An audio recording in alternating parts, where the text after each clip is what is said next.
So here we go. Been doing a lot of thinking about my depression and my anxiety.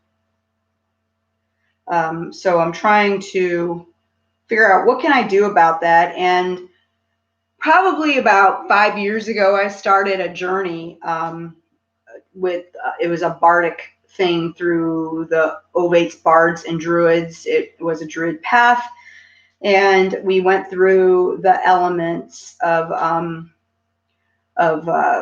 as a way to do the story of the bard. And I went through all of that stuff, and a lot of changes happened. And the very last thing we did was spirit. And I knew that when I did it, because going through all the other elements, I had to overcome things. I thought fire was going to be the easiest one because I am a fire sign, but it didn't turn out to be that way. That was probably one of the hardest elements I ever encountered. Water was also difficult because I had to overcome my fear of it. I was able to finally jump into a pool at about 55 years old, where I'd never been able to do that before, into the deep end. Open my eyes underwater. Lots of things happened. But at the end of the journey, and I haven't really closed out that bardic journey yet. It was only supposed to be a year and a day, and I've been 5 years still working on that.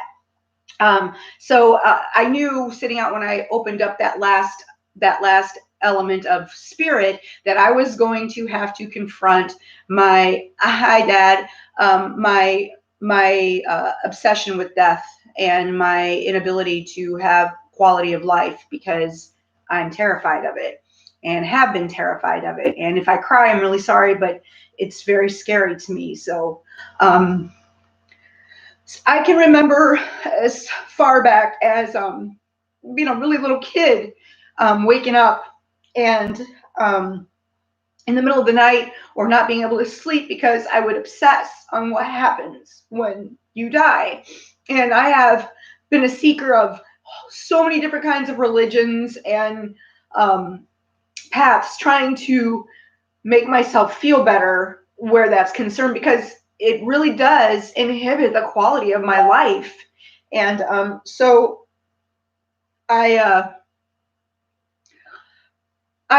taken on this whole new thing with the Russell Brand recovery thing, and trying to do the 12 steps according to how he does it, which is saying that you're fucked. And then started Kundalini yoga and really started meditating on a daily basis so that I could start to confront some of this stuff and figure out what the heck was going on with me. And I think that if I was to be completely honest, that yeah, I went through a lot of bullshit with my parents and the things that they did to me as a kid, growing up, and their toxicity as addicts and stuff. But if I was to be really honest about I think about those things, that's true, and I'm sure that they have affected me on a really profound basis. But if I really, hey Carol, if I really think about what really keeps me up at night and the shit that makes me act out the way that I do, it's that overwhelming fear of death. So I think the Kundalini and the fact that the Obad, the Bardic journey that I took, really made me have to get to a place where I'm at right now and actually take a look at what is this that I'm doing, because it can't be good for me to constantly be in this state of always afraid and just freaking the fuck out constantly. I'm so exhausted, you guys.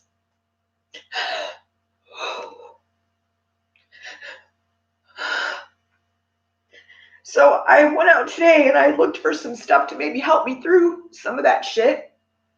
And I found a couple of different articles in Psychology Today, and then a WikiHow thing on how to cope with anxiety about death.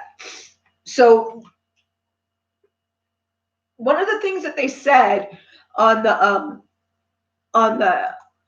thing about how to cope with it or well, not the one, the thing on here, got death anxiety. They talked about it being, especially in our westernized culture, that we are fixated. I really never paid much attention to them before, Carol, but I'm kind of sort of looking at that now. That we are fixated in Western culture on youth. We don't give any credibility, or we don't honor people that are older. We don't honor people in different body styles and what we consider to be the perfect, youthful, beautiful body style. And while there's nothing wrong, in fact, it's perfectly healthy to work on your body and try to keep it as healthy as you possibly can. We sort of are obsessed with people staying young and vibrant forever, and it's just an unattainable goal to do that.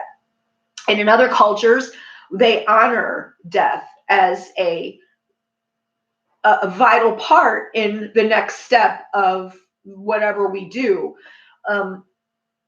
So it got me to thinking when I started to read about that, because, Christianity offers you salvation and, eternal glory in heaven, but that's sort of unattainable too. And and I'm not trying to have an argument with anybody who might see this and think, oh God, here's this woman's going to be bashing Christianity, but it's really not that. I spent 20 years in the church, and I taught Sunday school. I taught youth group. I sang in the choir. I did all that stuff. I read my Bible every single morning before I got up and before I went to work every day. And I prayed. I think that Christianity gives you a false sense of shit. And I think that it also gives you a sort of an unattainable goal to try to get to. And I think you're always wondering in the back of your head, did I fuck something up where I'm going to end up in hell? And I think that Christianity was bastardized by people who came along and took that message of Christ and fucked with it so that they could make money and have power and take things from people that they wanted. So in religion, where something was supposed to give you comfort, it's sort of turned around. And especially if you look at how we are today and what some people consider to be Christian values, it kind of leaves you scratching your head like, what the heck is up with that? Like the Church of Satan sounds more like the Christian church to me anymore when you read some of their tenets than what happens with, in the Christian church. So we're always trying to make sense of it. We're trying to understand what's happening. We're trying to understand what's the point. And some of these things really came up in my head. Like when I go through my panic about it, I'm thinking to myself, why the fuck was I born? What is the point of this fucking exercise? And if I'm supposed to believe that there's some God out there that loves me, why in the world would he make me suffer? Even, just the panic, or have the suffering of watching somebody you love die. My mother died 10 years ago next month, and I'm still not fucking over that shit, So I don't know how you reconcile that unless you look at other traditions of spirituality and see that, some other traditions look at it as